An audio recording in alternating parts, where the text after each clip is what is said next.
ময়মনসিংহের নান্দাইল উপজেলার জর্ডান প্রবাসী রিনা বেগম এবং ব্রাহ্মণবাড়িয়ার সরাইল উপজেলার পাকশিমুল ইউনিয়নের জয়ধর কান্দি গ্রামের কাতার প্রবাসী আরজু মিয়া। দীর্ঘ 9 বছরের সম্পর্ক তাদের। প্রথমে সামাজিক যোগাযোগ মাধ্যমে পরিচয়, অতঃপর গড়ে ওঠে প্রেমের সম্পর্ক। নিজেকে অবিবাহিত দাবি করে প্রেমিকা রিনা বেগমকে মুঠোফোনে বিয়ে করা সহ বিভিন্ন সময় তার কাছ থেকে প্রায় 9.5 লক্ষ টাকা আত্মসাতের অভিযোগ এখন প্রবাসী আরজু মিয়ার বিরুদ্ধে।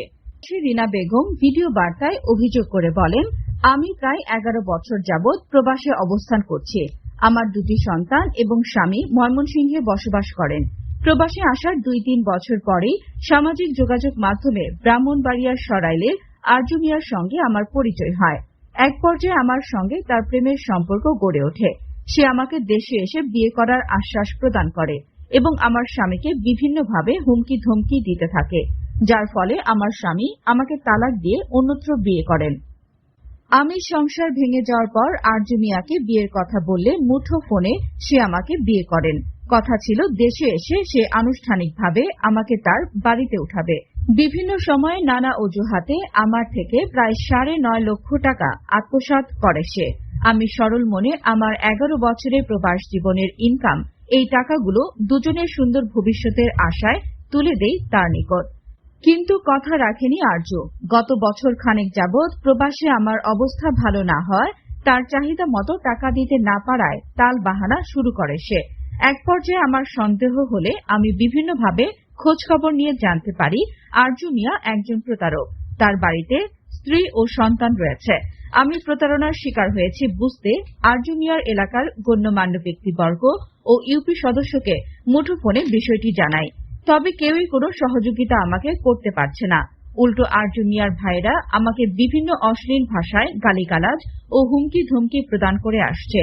এই অবস্থায় আমি সরাইল উপজেলার সর্বস্তরের জনগণ সহ দেশবাসীর সহযোগিতা কামনা করছি। আমি আমার অর্থ ও স্ত্রীর অধিকার ফেরত চাই। প্রবাসী রিনা বেগমের অভিযোগের বিষয়ে জানতে প্রবাসী আরজু মিয়ার বাড়িতে গেলে তাকে পাওয়া যায়নি। পরবর্তীতে সে সাংবাদিকদের বলেন, রিনা বেগমের সাথে আমার সামাজিক যোগাযোগ মাধ্যমে পরিচয়। তার সাথে আমার বন্ধুত্ব ছাড়া কিছুই ছিল না। তবে অর্থ লেনদেনের বিষয়ে প্রশ্ন করলে সে কৌশলে এড়িয়ে যান। বৃহস্পতিবার আরজু মিয়ার বাড়িতে সরেজমিনে গেলে মুঠোফোনে কথা হয় তার ছোট ভাই মোহাম্মদ দানিশ মিয়ার সঙ্গে। তিনি বলেন, এই ঘটনা আমরা 2-2.5 মাস আগে শুনেছি, তবে অর্থ লেনদেনের বিষয়ে জানা নেই। অর্থ লেনদেনের ডকুমেন্ট আছে বললে তিনিও কৌশলে লেনদেনের বিষয়টি এড়িয়ে যান।